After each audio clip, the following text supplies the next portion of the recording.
جاتلي الجيفت القمر دي من بيج الحديقه السريه، تعالوا نشوف فيها ايه. وعشان انا شخص بهتم بالتفاصيل، فاول حاجه لفتت نظري البوكس اللي جاي فيه الجيفت وطريقه تقفيلهم للاوردرات. واول حاجه لقيتها في البوكس البايب كلينر بالالوان التحفه دي.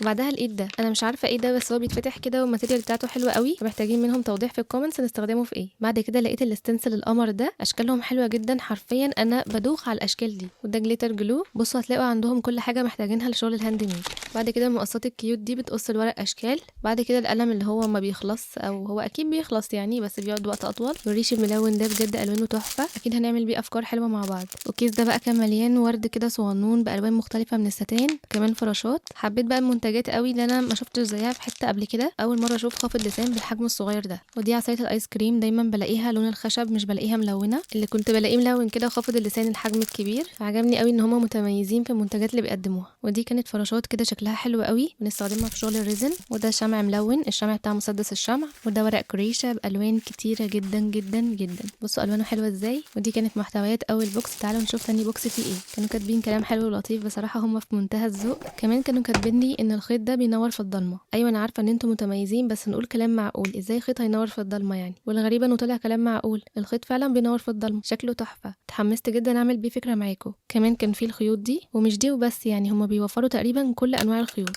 كان فيه الاداه اللي بتقص اللزق دي، الوانها حلوه قوي. ودي كده كانت كل محتويات الجيفت. هسيب لكم لينك البيج في الكومنتس، كمان هعمل لها منشن. هتلاقوا عندهم ادوات الكروشيه والتريكو والتطريز، كمان خامات الشموع، وكمان الورود، وخامات تانية كتير. ده غير بقى المسابقات اللي بيعملوها كل فتره.